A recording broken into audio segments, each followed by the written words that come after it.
우리 하박국 1장의 말씀을 한 절씩 교독하시고 마지막 절은 다 함께 합독하도록 하겠습니다. 제가 먼저 읽겠습니다. 선지자 하박국이 묵시로 받은 경고라.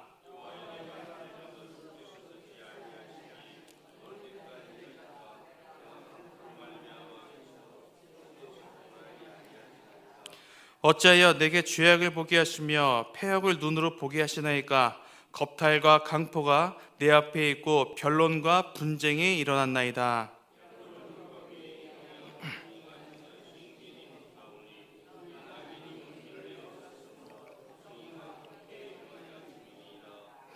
여호와께서 이르시되 너희는 여러 나라를 보고 또 보고 놀라고 또 놀랄지어다. 너희의 생전에 내가 한 가지 일을 행할 것이라. 누가 너에게 말할지라도 너희가 믿지 아니하리라.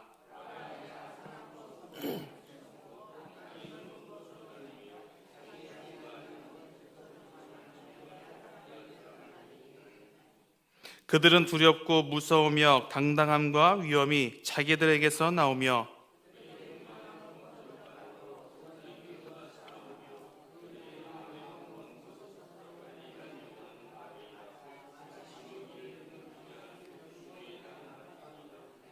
그들은 다 강포를 행하러 오는데 앞을 향하여 나아가며 사람을 사로잡아 모으기를 모래같이 많이 할 것이요.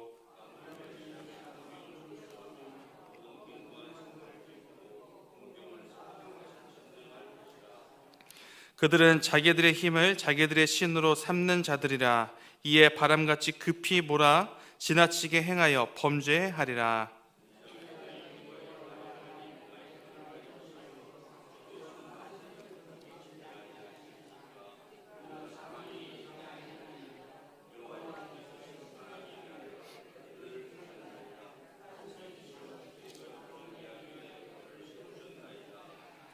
주께서는 눈이 정결하심으로 악을 참아 보지 못하시며 패역을 참아 보지 못하시거늘 어찌하여 거짓된 자들을 방관하시며 악인이 자기보다 의로운 사람들을 삼키는데도 잠잠하시나이까?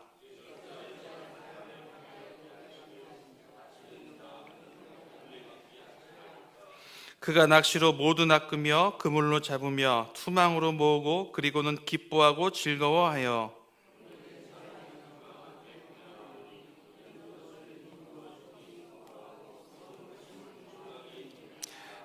다 함께 합독합니다. 그가 그물을 떨고는 계속하여 여러 나라를 무자비하게 멸망시키는 것이 옳으니까. 아멘. 오늘 본문은 하박국 선지자의 질문에 답변해 주시는 하나님의 말씀입니다. 이 시간 본문을 통해서 어떤 사건과 메시지를 주시는지 이 시간 살펴보겠습니다. 첫 번째 질문입니다. 하박국의 질문은 무엇인가? 하박국을 묵상해 보면 굉장히 같은 패턴으로 반복되고 있습니다. 하박국 선지자가 질문을 하면 하나님께서 답변해 주십니다. 여러분 이것을 기억하시면서 묵상해 보면 많은 도움이 되실 겁니다. 하박국은 BC 612년부터 605년 사이에 기록된 것으로 알려져 있습니다. 이때 상황은 다음과 같습니다. 우리가 잘 알고 있는 북이스라엘은 멸망을 당한 상태고 남유다는 요시야 왕이 다스렸습니다. 여러분 요시야 왕이 누구죠? 우리가 이 새벽 시간에 잘 계속 몇 번 나누었는데 우상 숭배를 철폐하고 종교 개혁을 이끌었었던 아주 선한 왕이었습니다. 그런데 요시야 왕의 뒤를 이어서 누가 왕이 됐냐면 하나님이 보시기에 악한 왕이었던 요야김이 다스리기 시작했습니다. 결국 남유다는 타락해갔고 주변의 강대국으로부터 침략당할 수 있는 이제 그런 풍전등화 같은 상황이었습니다. 여러분 이때 하박국 선지자가 하나님께 첫 번째 질문을 합니다. 그 내용이 2절부터 4절인데 우리 2절만 다시 다 함께 읽어보겠습니다. 2절 시작. 여호와여 내가 부르짖어도 주께서 듣지 아니하시니 어느 때까지리이까? 내가 강포로 말미암아 외쳐도 주께서 구원하지 아니하시나이다. 아멘. 2절부터 4절, 그러니까 하박국의 질문을 요약하면 이렇습니다. 하나님, 공의가 실종되고 의인이 악인 때문에 고통을 당하는 이유가 과연 무엇입니까? 아니, 왜 하나님은 이런 상황을 그냥 두고만 보십니까? 하나님 너무하신 거 아닙니까? 이런 질문을 하고 있는 거예요. 여러분, 이 질문을 통해서 우리가 이 상황을 유추해 보면 뭔가 지금 굉장히 불합리한 일들이 일어나고 있다는 것을 알 수가 있습니다. 제가 방금 앞에서 언급했듯이 요야김 왕은요, 굉장히 악한 왕이었어요. 온갖 부조리한 일들이 사회 지도자층서부터 시작해서 백성들을 억압했습니다. 이 남유다의 모습이 사람들을 겁탈하고 악한 자들의 포악함 때문에 이렇게 부조리한 일들이 흔하게 일어났다는 이야기예요. 여러분, 특히 3절을 보시기 바랍니다. 제가 읽겠습니다. 어찌하여 내게 죄악을 보게 하시며 패역을 눈으로 보게 하시나이까? 겁탈과 강포가 내 앞에 있고 변론과 분쟁이 일어났나이다. 아멘. 여러분, 이 본문을 쭉 읽어보시면 이런 이야기가 있습니다. 율법이 해이해졌다. 무슨 얘기죠? 남유다 백성들이 하나님의 말씀과 상관없는 그런 삶을 살았다는 겁니다. 그러니까 지금 하박국의 눈에 하나님의 백성들의 삶과 모습이 도무지 이해가 되지 않는다는 거예요.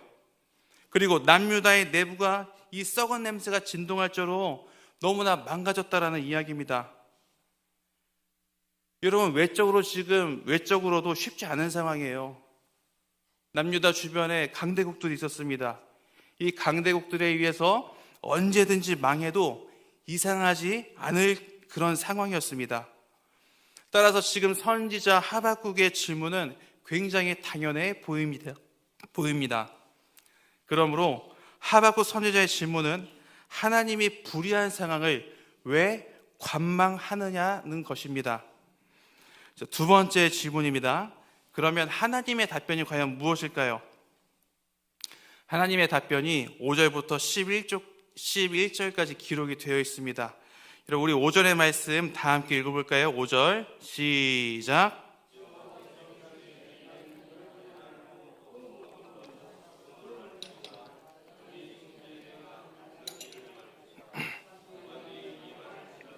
너희가 믿지 아니하리라.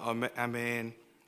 하나님께서 주변의 나라들을 보고 너희들이 놀라게 될 것이다 이야기라고 하시면서, 그리고 내가 한 가지 일을 너희가 살아있을 때 반드시 행할 것이라고 선언하십니다. 그 하나님이 말씀하신 한 가지 일이 뭐냐면 6절부터 10절에 언급되고 있습니다. 제가 6절만 읽어드리겠습니다. 6절. 보라, 내가 사납고 성급한 백성 곧 땅이 넓은 곳으로 다니며 자기의 소유가 아닌 거처들을 점령하는 갈대아 사람을 일으켰나니. 아멘. 여기서 갈대아는 바벨론을 이야기합니다. 우리가 잘 알고 있는 바벨론. 그리고 7절부터 이 바벨론의 특징에 대해서 하나님이 말씀해 주세요. 그들은 사납고 성급하며 너무나 두려운 존재다라고 이렇게 말씀을 하십니다. 그리고 이어서 10절부터 11절 보시면 너희가 성 안에 있을지라도 그들이 이 성을 뛰어넘어서 너희들을 점령할 것이다 라고 선언하십니다. 그러니까 전체적으로 이 하나님의 모든 말씀을 종합해 보면 하나의 말씀이에요. 그게 뭐냐면 바벨론이 남유다를 멸망시키실 것이다.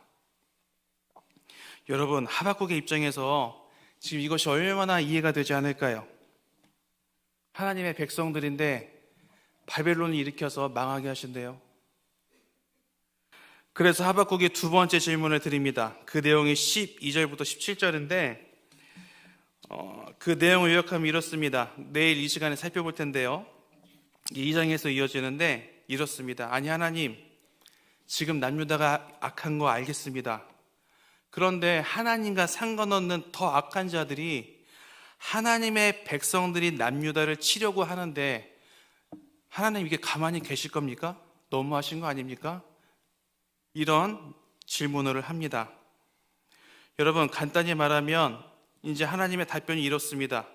지금 너의 눈에 세상이 불의한 것 같지만 하나님께서 정하신 때 반드시 공의가 이루어질 거야 라고 말씀하십니다. 그러므로 하나님의 답변은 하나님이 정하신 때 바벨론이 남유다를 침략할 것이란 말씀입니다. 그러면 여러분, 우리가 오늘 본문을 가지고 어떻게 살아가야 될까요? 이 시간 두 가지 내용을 살펴봤습니다. 첫 번째는 하박국 선지자의 질문은 하나님이 왜 불의한 상황을 가만히 관망하는 것이냐. 두 번째는요, 하나님의 답변은 하나님이 정한 때 바벨론이 남유다를 침략할 것이다. 이 두 가지 내용이었습니다. 여러분, 하박국 선지자는 도덕적으로 윤리적으로 타락한 남유다를 하나님 불쌍히 여기시고 살려달라고 요청했습니다.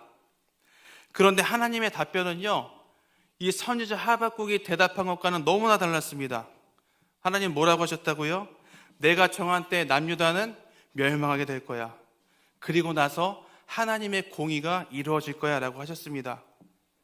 즉 하박국이 생각한 대로 그 상황대로 이루어지지 않았다라는 거예요.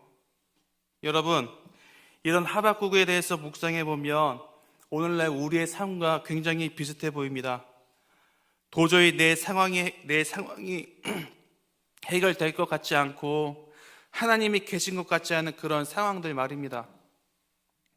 그러나 하나님께서 저와 여러분 우리 각자에게 이미 완성하신 계획들이 있는 줄 믿습니다.